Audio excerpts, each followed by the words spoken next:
think one of the other things we always like to touch on is the fair wear foundation. So it's not something that we can enforce our factories to do, but we tend to only work with factories that do work with us on the Fair Wear Foundation. There's loads of information online. On our swing tickets there's information about Fair Wear Foundation. I know there's a couple of other brands out there that do use use that foundation.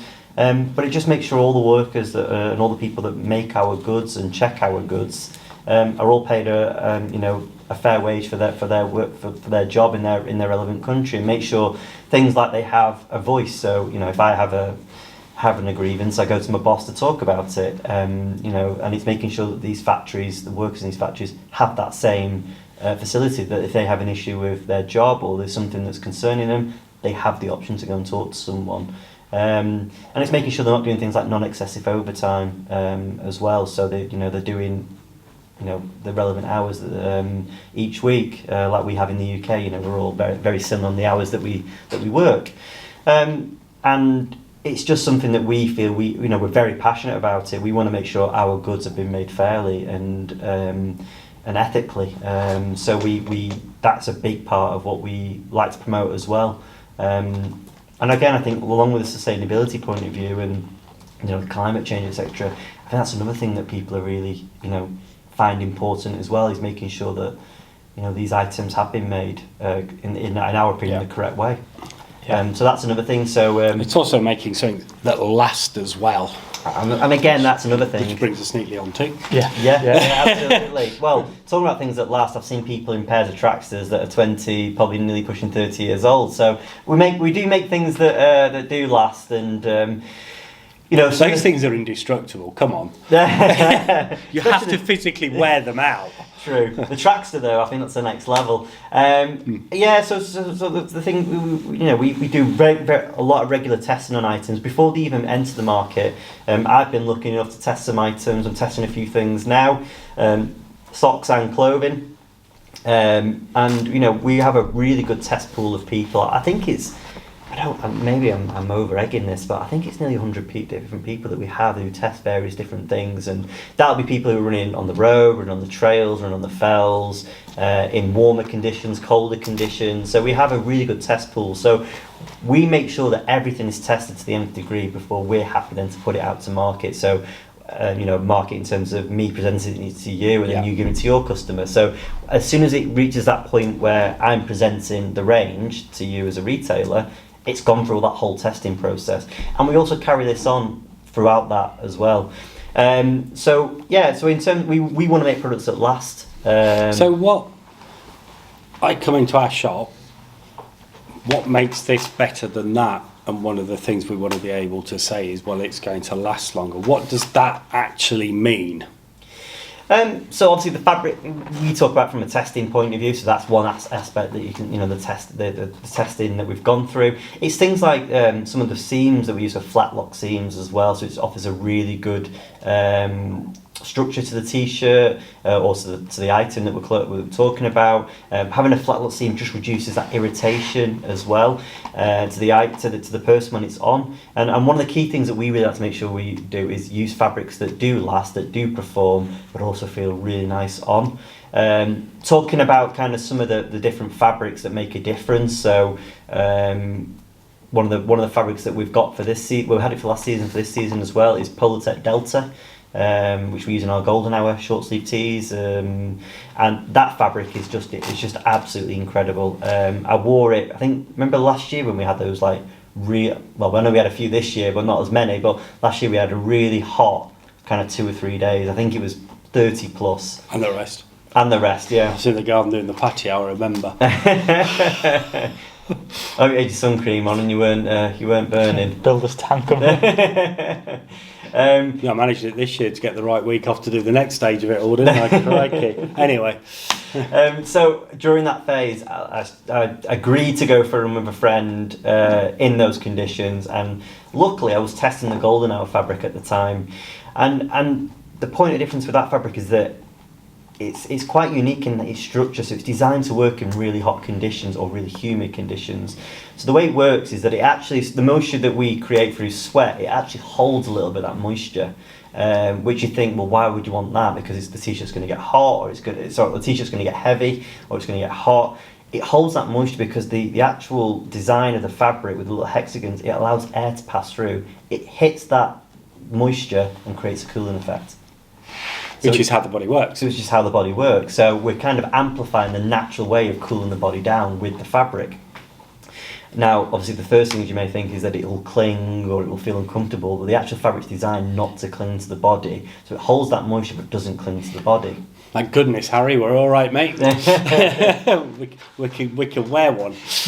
So when you go into a shop and you see that t-shirt alongside another t-shirt, they look exactly the same, but obviously I can't talk about other brands and other t-shirts because I don't know what the fabrics they use and the technologies they use. But you know, with the golden hour, it is a t-shirt that I think aesthetically looks really nice with some of the colours that we've chosen. Obviously not being biased, but the fabric, the way it works and the way it's designed to just amplify that natural cooling system is just fantastic. And then you talk of things about waterproof jackets. You know, there's a lot of jackets out there that will be waterproof, and they will be waterproof, but they all have different ceilings. So our jackets, obviously Gore-Tex, we don't have those stats. You know, Gore-Tex's thing, and I think Gore-Tex in itself speaks for itself. It is so waterproof. It offers exceptional water resistance or waterproofing, should I say. But with our fortified jacket, the hydrostatic head on that is 30,000. That's high. Which is really high. Now, a waterproof jacket can start, I think, at maybe 5,000. And there's a couple of really good videos on YouTube about what hydrostatic head is if people listening don't know what that is. But it's effectively the amount of water that fabric can take before. Well, it's the height, isn't it? It's the height of water. So they put it in a tube, fill it up to the height, and that pressure forces either the jacket to remain basically not to leak. Yeah. If you then increase the pressure when it leaks, you know what your hydrostatic head is. Absolutely. And that's exactly how they do it. And the higher that number, the more waterproof. Yeah. Downside is quite often the trade-off is that it's less breathable as a consequence, because obviously everything, all the breathe holes basically have got to be tighter. All the seams are but there's also an argument that when a jacket's wetting out, it's just completely drenched. It's not going to breathe anyway, so you can't breathe through water. Absolutely, and so yeah. It's that oxymoron, isn't it? It's what do you want? There is always that trade-off. I think what we trade-off. try and do is do that trade-off, balance that trade-off as much as we can. So obviously you have to have tape seams, which is then when you're reducing the breathability of the jacket. But do you remember days of old when tape seams would be like a piece of duct tape? And now we're down to about a centimetre. Oh, sometimes you can't even notice it. And sometimes even less. Yeah. It's quite incredible when we get to that point. Are you moving away from things like the forever chemicals in the jackets? Is that starting to happen? So in terms of obviously there is a big process at the minute of moving away from that. We are looking to get down to C0. We're not fully there yet at the minute in those jackets. Most of the industry's not. It's not, no, but we will have to be there. I'm sure. Yeah, what we mean, folks, by forever chemicals, it's waterproof products are often coated in a chemical. And when it's washed or it comes in contact with rainwater, it can wash off. Well, it does wash off, and it doesn't actually break down very quickly in the natural environment, if at all. So it's known as a forever chemical, and that's a problem with rain jackets historically. They're also not very nice for humans if there's lots and lots and lots of exposure to those chemicals. But fortunately, you're not normally wearing your jacket for half your life. No, absolutely, and I'm sure the design and development team will look at those options because we're going to have to do something like everyone else is. Unfortunately, I'm not privy to those conversations, but I'm sure they're. I'm sure it'll be coming. They'll you generally are there with all this stuff, so I'm sure you won't be far behind. I mean, the downside is we're going to have to look after once we get the jackets home. We're going to have to look after them more. Absolutely, that's continue to condition them. A jacket that I have to wash a lot more. Yeah, I have as well. It wets out sooner, but that's just how it's going to be, isn't it? It is, but I think that's a really good point. Before carrying on with something, a really good point is that if you look after a running kit, it actually looks after you really well. And whether that be a t-shirt, or whether that be a waterproof jacket, if it's looked after, it's washed, it's not tumble dried and things like that because it dries quickly anyway. You'll get a lot of life out of that product. But so like things like the waterproof, going back to your point about the kind of breathability aspect. So obviously we have to take the jacket up to make sure that we're not allowing water to get in the jacket, and that's something you need for a lot of your ultras or a lot of your kind of your fell races. So Ali's pointing out. If you can see it, it might be a bit might not even show up. incognito. And some of the things like the Fortify jacket that we use. So the Fortify uses our own waterproof fabric. Sounds like it's got extra vitamins in it, doesn't it? Fortified. It's like your breakfast stuff. Yeah. Fortified jacket. Getting all my daily vitamins every time I pop it on. That'd be great, wouldn't it? Yeah. Yeah. It'd be like an energy bar that you haven't consumed as you're running along and getting more energy. Soon like that's going to come, is it? So we're absorbing stuff through the skin. Come on. Anyway, sorry. You're just thinking it's just... We're not there yet. Anyway, science, wow. The new Ronhill range. The new Ronhill vitamin jacket. Yeah, but I want that idea. That's mine.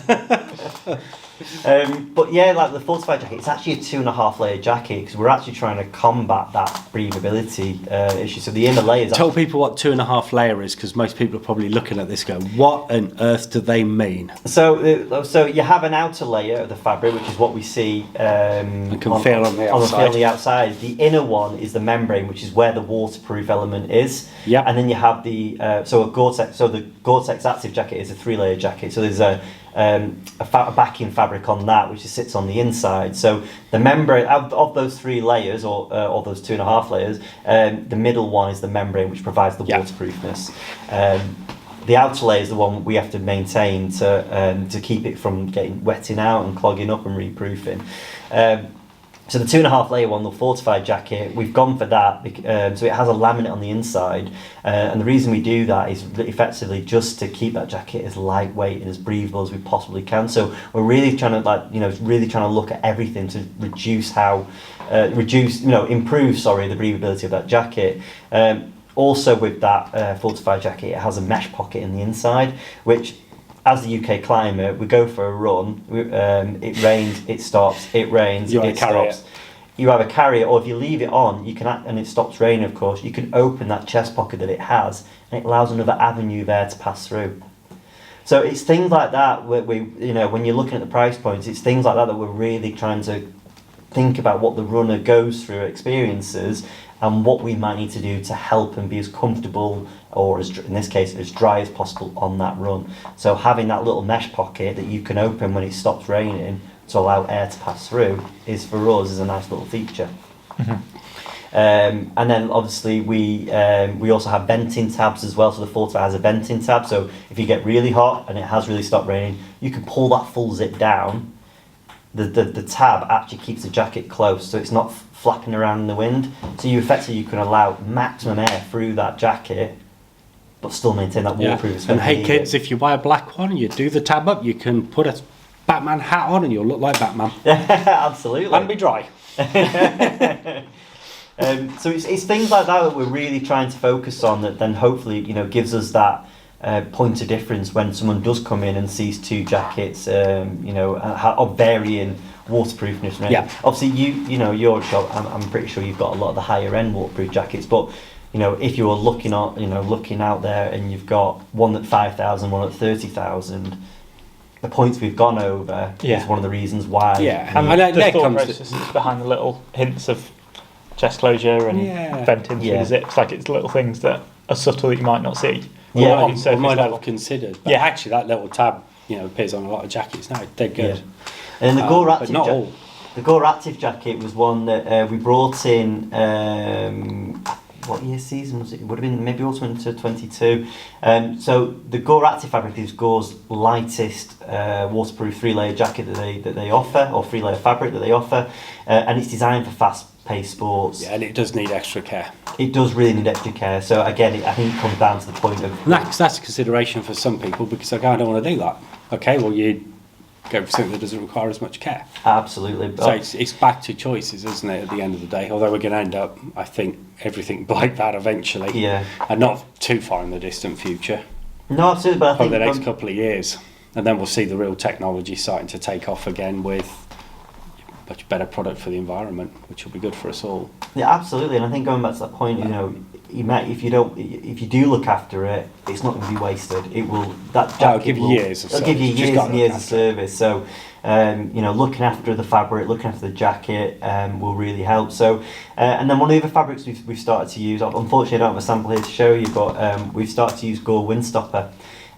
Which I think was I remember having a Gore Windstopper jacket years and years ago, Yep. and it was brilliant. The fabric, especially on those cold, wintry days, or even days, you know, even days when it's a blustery but a little bit rainy, because Gore Windstopper actually has a really good level of water resistance. It's not waterproof, but it has a better level of water resistance. So, especially a blustery day, probably like today, to be honest, it'd be a great jacket to wear, and it just reduces. One thing I like to promote is that back in the day, I'm not that old, but you used to have to wear a short sleeve, a long sleeve, and a jacket to get the warmth and the heat. I think we're now at a point, especially in the Ronhill range with certain products, I could wear a short sleeve and then either a windstopper jacket or a waterproof jacket over the top and have that same level of warmth but in less layers.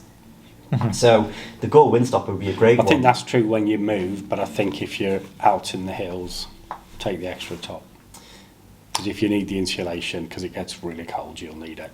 Yeah, but that's not from a point of running, is it? No, but it's that what if, Yeah. isn't it, again? But yeah, I agree with you. Yeah, all the products, so just to kind of touch on that, all the products that we made are made with the runner in mind. So someone who is moving constantly, whilst they're out remotely on the hills, whether it be in the city centre when it's really cold or freezing. So the Gore Windstopper product. So we've got a new glove in Gore Windstopper, which I'm excited about because I get really cold hands during the winter, and they take about the first 20 minutes before I start to feel my hands. And then we've got the new Gore Windstopper. You won't be taking them off in our place in the winter then. The thing is, they're lightweight enough. I can just leave them in my pocket and pull them out when I need them. So we started to use Gore Windstopper. Better send Harvey a couple of pairs then. We'll talk. So we've started to use fabrics that are really at that offer really good performance levels, like the Gore Active, like the Gore Windstopper fabric, like the Polartec Delta, and I think that for me is where the point of difference comes into other running clothing out there. Is that we're using those fabric. The reason we're using fabrics is for a reason, and for the reasons that I've mentioned without going over them again. One of also the key aspects is kind of products that. One of the things that I'm more of a traditional runner. I don't like to carry a lot when I'm running. I think the more modern day runner likes to carry more. So like with the distance twin shorts, you've got a pocket on either side of the inner short, so you can carry your phone. You can carry a 250ml fuel flask if you need to carry some water, and you've also got gel loops on the top here to put your gels in. So what those type of items do is enable you to carry hopefully everything you need within your run without the need to carry another accessory. If you don't want to carry another accessory, of course, I know a lot of people do. So one of the key products within the range, in the autumn winter range, should I say, is the after hours product. So we're not too far away now for the clocks going back. Feels like summer's been and gone very quickly, but one season goes, another season comes. Still warm. It is still warm, to be fair, especially early September. It was really, really warm. That was great. It was great for that golden hour t-shirt that we have. But, You said. There's my little sales. I'm really concerned about where our shop's located and having the golden hour t-shirt, I've got to admit. So the after hours is a ring. Sorry. No, it's all right.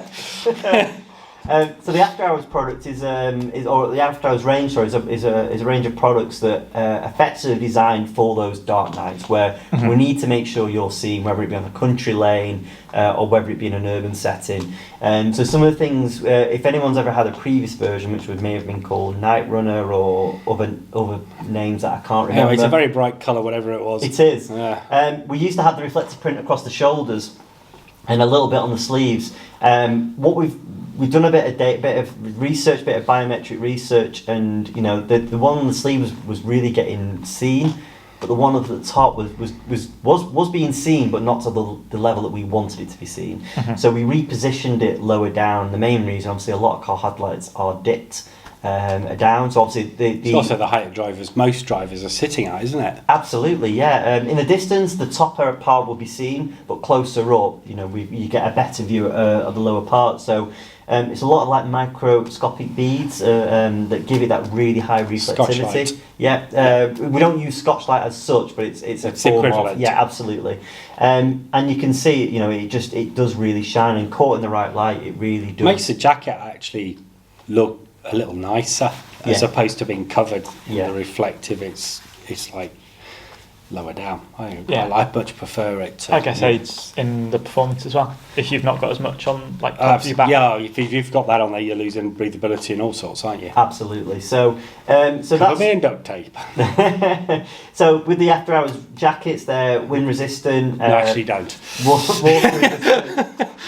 They have a good level of water resistance. So in a very small shower, they'll do okay, but more prolonged, then you're going to need one of the waterproof jackets. Mm-hmm. And we offer, for those that don't want a neon colour or don't want the traditional kind of fluid yellow, we do have some of the seasonal colours. So this one we've got the deep lagoon colourway. So we offer different colour options for what the customer wants. So with that colour, you can still be seen in it, but it's just not a fluid yellow or subtle as well. Absolutely, yeah. So, and then we move into tights as well. So we've got the tights. I'll just take these off. So you've got the reflective detail at the bottom, and one of the key things that we've seen a lot more of what our customers want is that pocket on the side. So you've got the pocket on the side there for your phone or any other nutrition you may want to carry. And then we have long sleeves, short sleeves, half zips, and then we also have a twin short as well in the after hours range. So it's for us, it's making sure that we're giving the customer that safety conscious item that they'll need on those dark and cold nights, because I think we've all been in that case when someone's in dark clothing, whether they're walking or running, and sometimes it takes a second glance to see them in dark conditions. So having something that is reflective is just going to make sure the customer is safe. Seen. And the running is seen. I want to move off winter. I want to go back to spring, summer. So you said next year, obviously, you've got a new performance range coming through. Yes. I guess you can't tell us too much yet. Unfortunately not. Okay. Is it lightweight? It is. Okay. Is it going to be highly breathable? It is. Yeah. Is it going to be this technology you were talking about where maybe it helps hold a little bit of the sweat still against the skin? It won't be that particular technology, but it'll be something. It'll be along another those fabric. lines. Yeah, along those lines. Yeah. And can we expect, from a performance point of view, a bit stepping back to the Ronhill days with the racing kit through to, shall we say, something perhaps a little bit more training, practical as well? And absolutely, and for that race day as well. And I think that's what we as a brand, we want to make sure we're offering everything to the runner. Because if I remember correctly, as a business, you went through a process as well, didn't you, to make a decision on where your clothing should be going? Yes. And you were working with consultants as well as your test pool and talking to retailers and lots of runners to get more feedback and information. Yes, we had a brand kind of exercise that we went through last year, and I was fortunate enough to be part of that, so I was able to give my input. Hey guys, that's last year. Look how long it's taken to get this new product to market. People think it just happens quite quickly. It doesn't. It's a process that's time driven. Oh, absolutely. And It's funny enough, I was having a time-driven, conversation with the production team earlier, and they're talking now about Spring Summer 25. Yeah. So we're not even at Spring Summer 24 yet. So our design development teams, marketing teams, they are working so far in advance that I actually can't comprehend sometimes. And I work with a couple of seasons, one behind what the current and one forward normally. In a we're working one behind you. Yeah, absolutely. But the design development team, they're probably looking at Spring Summer 25, Autumn into 25, if I'm being truly honest. So it is a cycle, and we have a critical path that we follow to go through all these things. So yeah, there is a cycle to get to where we are when the product is either seen by you as a retailer or the end consumer. So basically, the brand's being looked after. It is, yeah, and we've, like I said, we've gone for this massive brand exercise to kind of. We wanted to see kind of reaffirm who we are as a brand and what we want to offer our customer, and also talk about the history of the brand, because one of the things that Ronhill as a brand has is a lot of history. So legacy. A legacy as well, and there's a lot for us to talk about, but it's about us presenting that in a way that is, not easy to understand, but easy to read, and kind of gives you the real key facts about who we are and what we're trying to show. Because we've got a lot of brand heritage. We've got a lot of, without sounding, too bullish in a way. I think we've got a lot of credibility. It's a lot in of the history, market. yeah. That is credibility. Yeah, it's also the absolutely. fact that you're still here. Yeah. And there's a lot of brands come, go. I don't know. There's going to be lots of niche areas because of the way market's been driven with internet, etc. Yeah. But the fact is, you're still here and you're still mainstream. You're in pretty much every running establishment in the country in some form or another, whether it's Hilly socks or the clothing. Absolutely. And it could be a couple from like us, a massive range of socks then going into the clothing, or somebody's got a couple of t-shirts and starts with the socks. It's how it evolves and moves forward, but you have that background.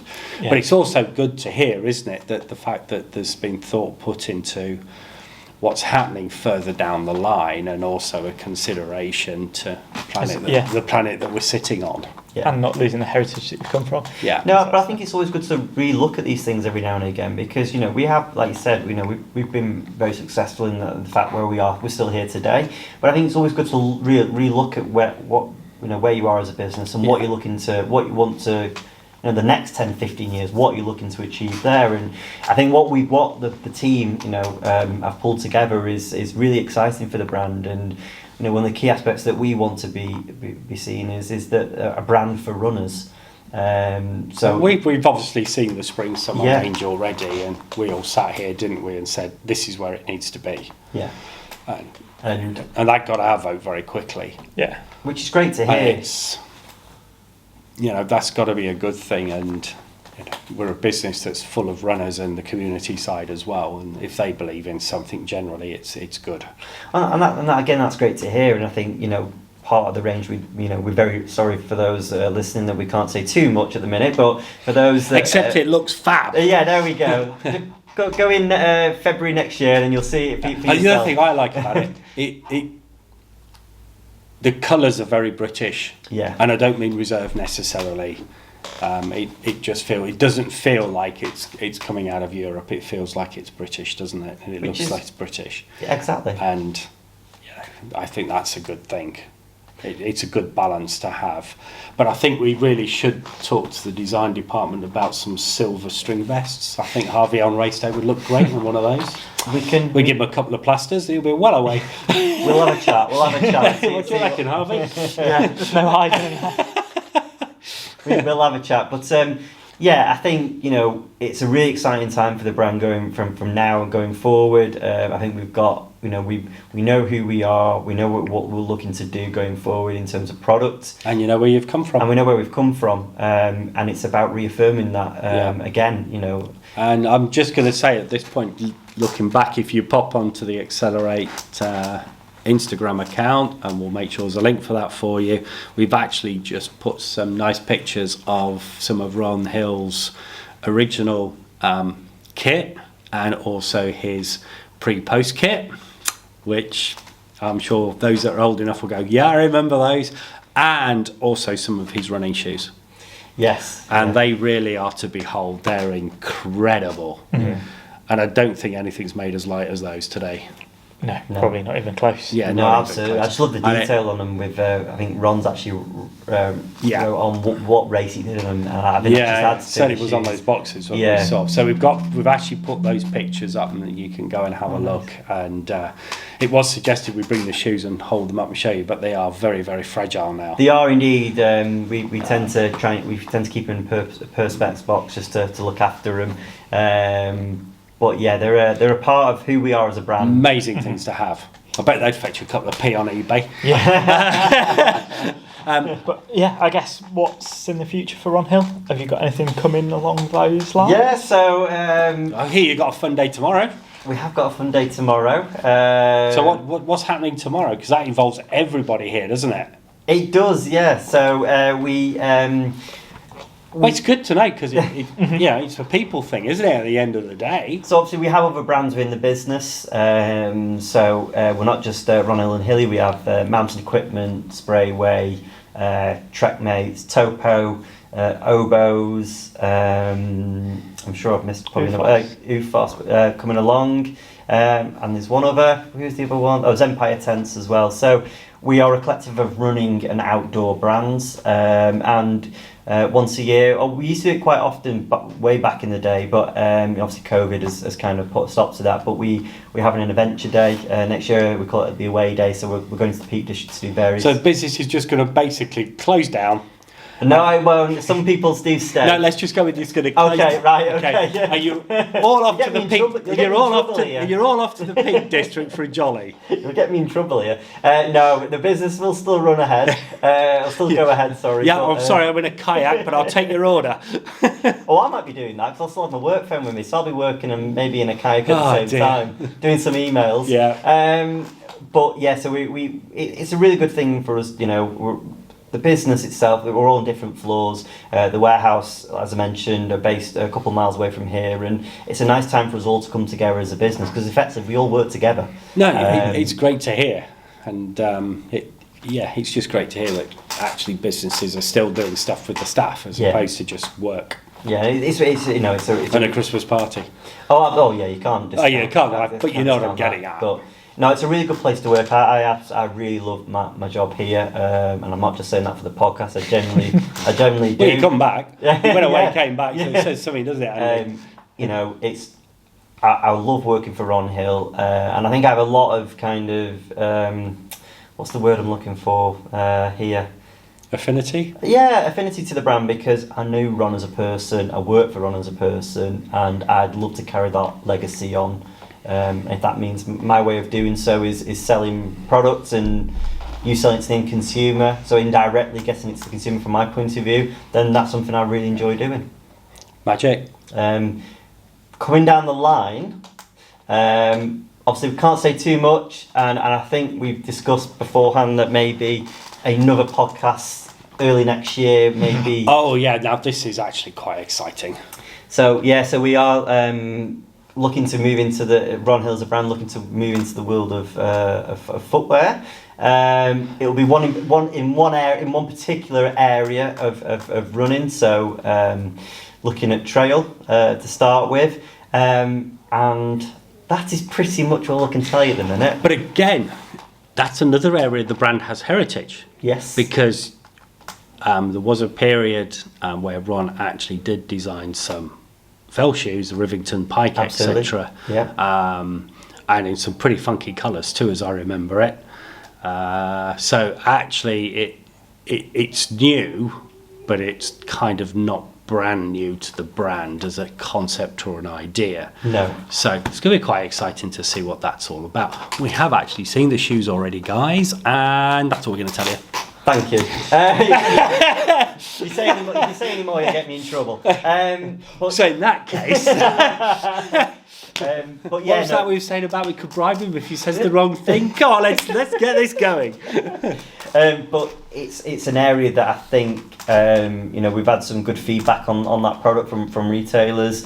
I'm really looking forward to seeing where it goes in the new year when it is launched. It's looking like it's more than dipping your toe in the water development. Yeah, with the features of the shoes, I think we've really, we wanted to make sure we made a splash, shall we say, splash in the water. We want to make sure that we really kind of offered something that was that the customer wants or needs. So I think it's good. I think it's quite exciting. Yeah. No. Anyway, let's not say any more. Not any more. Otherwise, I'll say something. Otherwise, you'll say something you shouldn't say, Absolutely. and then he's going to have to edit it, and he's going to sit there cursing for hours.